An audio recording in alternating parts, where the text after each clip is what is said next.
Hi, welcome back to my YouTube channel. This is the second video on the three-part series on taxes and supply curves and revenue and consumer incidence and everything. Hope you find this really useful. If you haven't watched the previous video, click on the link below. That would be really useful so you can see how a tax shifts supply. If you've seen that already or you feel confident, let's take a look at how the tax revenue generated is going to happen. So tax revenue, I've got an equation. I find this super useful.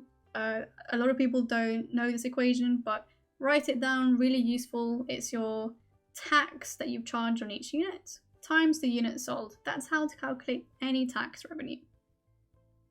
And one thing you've got to be really careful with is the units sold are going to be Q2, not Q1, because you've had your tax, your tax shifted S to S plus T, and you're going to end up with a lower quantity of Q2.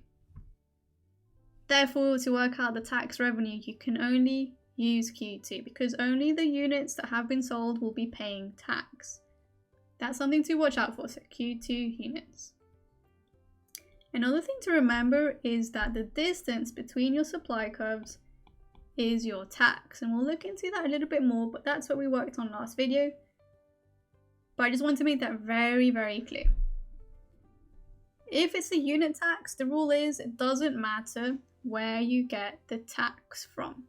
So long as you look at the distance between a supply curve, it doesn't matter if it's here, it doesn't matter if it's there.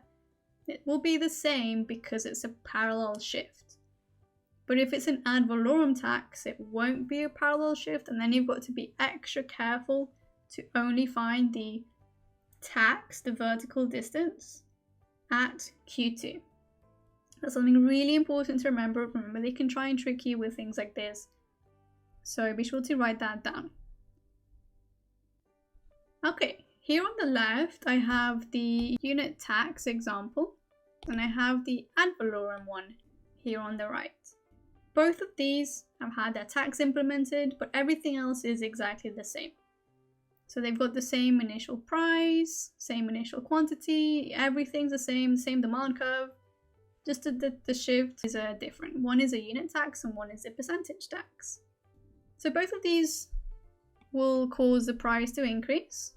Both of these will cause the quantity to decrease.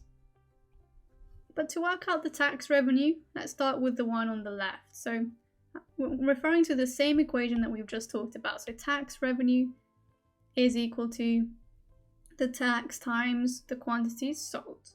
Let's start with the one on the left. So the one on the left, we have sold Q2 units.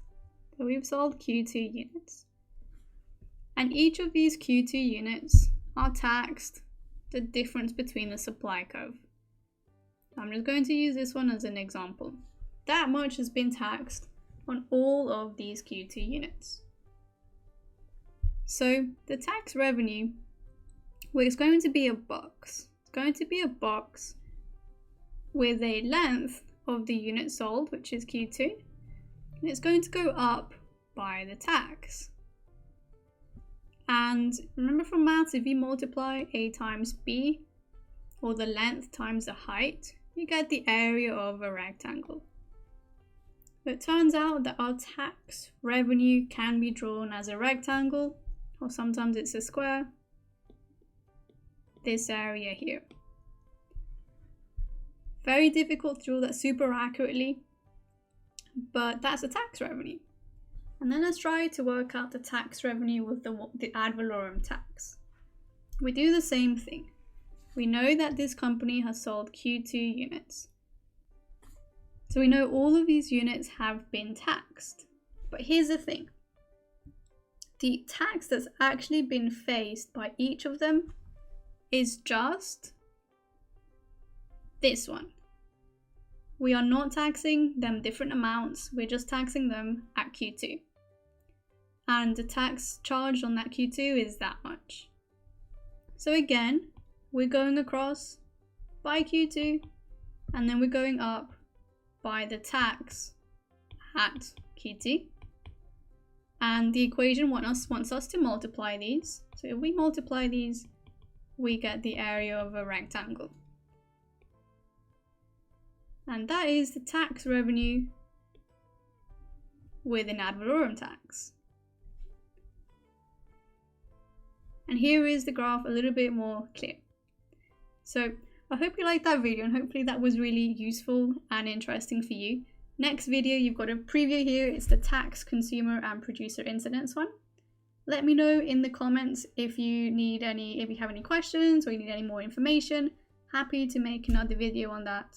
Thank you so much for visiting my channel. Don't forget to subscribe on the button below so you get notifications of any new videos coming up. And be sure to click onto the next video in the series about the consumer and the producer incidence. Okay, thank you so much. Take care. Bye.